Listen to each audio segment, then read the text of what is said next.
plain and simple. This lake is not nearly as healthy as these biologists want you to think it is. Now, let's get real quick to the aquathol treatment. Natalie Fisher on 1,000 acres. Originally, I heard 2 weeks ago that this was going to be 2,000 acres. Now it's down to 1,000 acres. Is that correct? It's been 1,200 acres since we started planting it. I don't know where the 2,000 acre number came from. Okay. I mean, I've heard it too, well, but it's never been that. Natalie Fisher from a recent email said that she used 12,750 gallons of aquathol to treat 1,250 acres. Is that going to be an equivalent treatment to this lake? And also, how much money is being expended for this one hydrilla treatment of 1,200 acres? For this one treatment would be $1.3 million. Shut up. We could run the kelpin harvesters for a year on this lake for 1.3 million. So that $1.3 million will get us hydrilla control throughout the bay for up to 300 days. If we were to spend that on one harvesting event, we would have to come back the next month and spend another one. That is untrue, sir. That's untrue. Untrue. I have documents to prove that, sir. There was a study done on Toho that showed... I know all about it. I rode the harvesters. Your guys never showed up, period. Pretty sure the researchers showed that the rate of their harvest either equaled or was slower than the rate of growth of plants.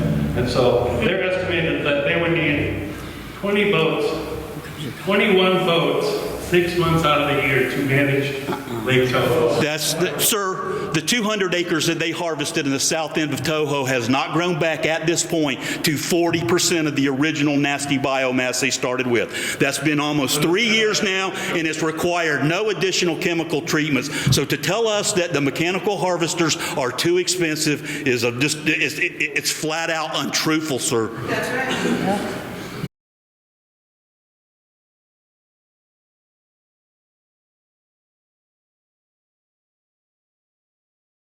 Oh, can you tell us about what happened in that area where they mechanically harvested on the south end of the lake? So that was out from Southport, and gosh, I don't remember exactly the dates of when that happened, but I know when people found out about it, and there was a guy named Ryan Fleck.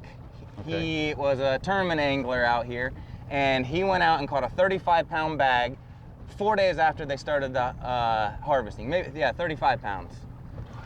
In that same tournament, there were two other 32-pound bags. Trevor Fitzgerald caught one of them. Alex Funk caught one of them. Anyways, there were multiple bags over 30 pounds. And as soon as that tournament ended, thanks to social media now, the word went out that the south end of Toho was on fire. And for 6 months, you had a hard time parking your boat there, which was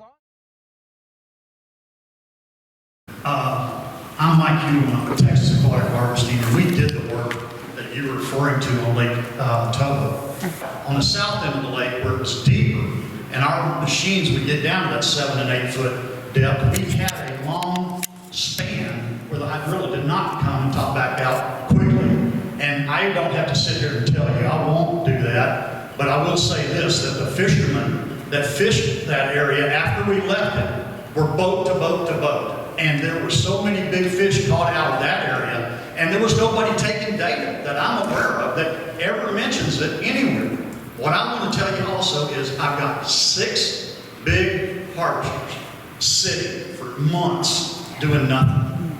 And you can't compare treating 1,200 acres with a harvester, I understand, but we can make fish increase habitat. We can open trails, we can do what we want, but my harvesters are sitting there. I'm not trying to get money out of anybody. I'm just telling you, when I first attended the first meeting here, and we went around and signed all these, what do you call it, petitions.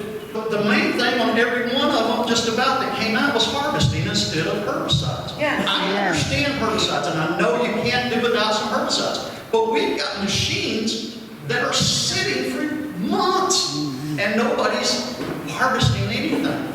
And that was one of the primary things that came out of that meeting, and I don't understand how we can't help it. The more we do, the cheaper we can get, but we can't come down on prices until we're sure of work. And I'm going to let it go at that. I appreciate everybody in here, and thank you. I wish you could. Thank you, Mike. And, you know,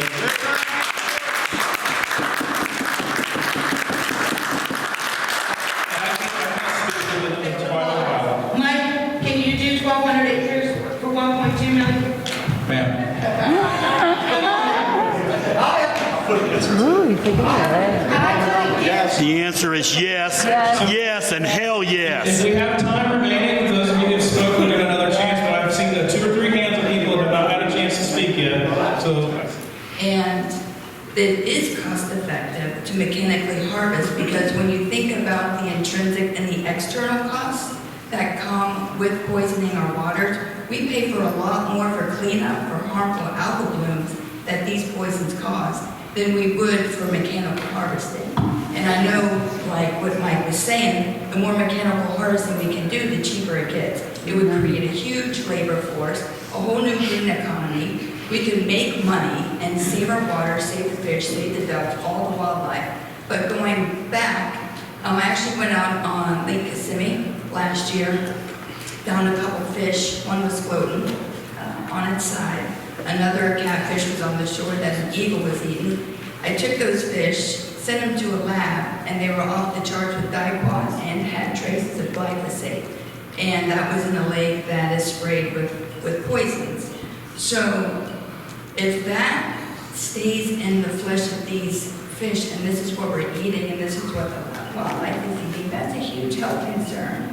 You know, not just for the wildlife that I fight for, but for everyone in this room that eats those fish. I haven't ate fish in any Florida waters in 22 years. I have not fished for pleasure in 22 years. I have never taken my son fishing because of the toxins that are in our waters. And that's a shame because that was my favorite time in my life, was going fishing with my uncle and my dad. And I can't do that anymore with my son. We spend time fighting to save the fish and to save the rivers instead of going out and having fun. But besides that, I took some samples from the Orange Lake a couple weeks ago, and they're now in a lab in Georgia. And if we get those sample tests back and they test high, like the fish from Lake Kissimmee, will y'all consider switching to mechanical harvesting? I'm going to have to look to our basic plant people to answer that question. Mike, can you do that for $1.2 million? I'm just going to tell you right now, I just got to put a pencil to it. Find out, I don't know.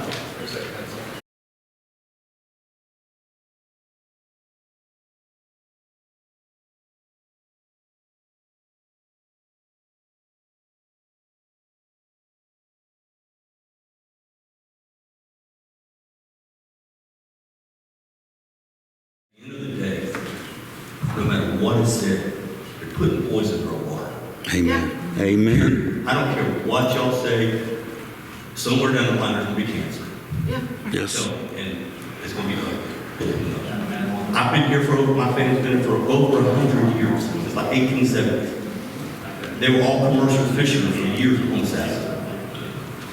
It's all dying. You know, I know that y'all have to do something with water. I get it. I really do. And I'm not trying to be ugly. But my God, y'all have got to start putting some areas and thinking outside the box here instead of bleeding us to death. You know, you say don't eat the fish. I tell here, don't eat the fish. I understand that we have to have some grass. You got to have it. It's what filters your water.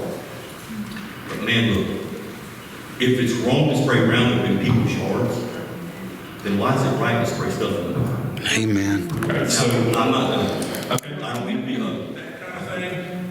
But we know, just like you've heard here, when that gets to high levels, it has a detrimental effect on our fishery, on fish populations, on stunning growth. So it is a balance that we're trying to make in every So much resource. of that is not true, I'm so sorry.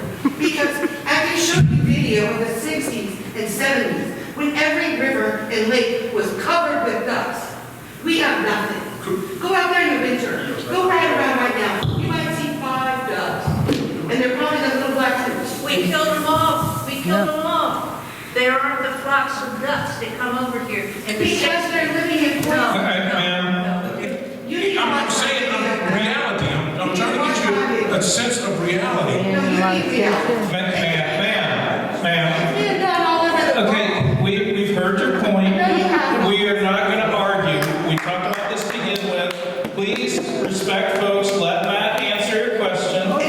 crap. She wants to make a comment, but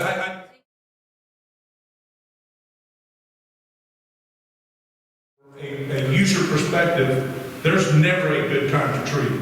There's never a good time to treat. There's never a good time to treat. I don't FWC does stand for FWC, stands for Florida Choppers, also Florida Wildlife Chopper. This chopper, all it does is add sediment. All it's doing is piling up. It's already 8 foot deep, it's already 10 foot deep. Y'all keep chopping, y'all keep spraying. Guess what? All that chemical's piling up. What are y'all gonna do? Nothing. You're gonna keep treating the lake, keep spraying it, and it's gonna keep piling up. You know why the harvester works good? Because it leaves the bait. The bait lives. You spray, the bait don't live, the bait's gone. The grass is gone, the habitat's gone, everything is gone, the birds is gone. Why? Because y'all spray it. The harvester works because it takes all the top layer off. If I got weeds growing in my yard, I'm not gonna spray my whole yard. How tense is that, man? Come on, people, take your mechanical harvester out there. I don't give a shit if it's a lawnmower. Take it out there and mow that shit and be done with it. You know, you gotta figure out a balance. Y'all are not doing what y'all need to do. Florida Wildlife Commission is in charge of protecting our wildlife. All we see is dead fish, dead birds, dead animals. Come on, people, where are we gonna stand up? Where? When we don't have a fishery? When are you gonna stand up? You know you're wrong. Some of y'all believe you think you're right. And some of y'all are starting to get the big picture. But if we don't do something, we are going to lose what we have. Our water quality is the #1 thing in our news today. And guess what we're doing to it? We're spraying herbicide in it as fast as we can dump it in it. That ain't working, let's dump some ammonia in it. That ain't working, let's dump something else in it. Now we got chemicals and we got algae blooms that we've never seen before. My grandpa, my great-grandpa was a commercial fisherman. Guess what they did and gone? Because they'd be burying some people right now for what's going on around here. There ain't no commercial fishermen no more. You know why? Because FWC is taking over and money has come and an objective. Okay? You give a man a can of spray, tell him I'll pay you $10 to spray his can. Next year you're going to spray 100. The following year you're going to spray 1,000. You'll keep spraying until it's gone. Amen. Amen.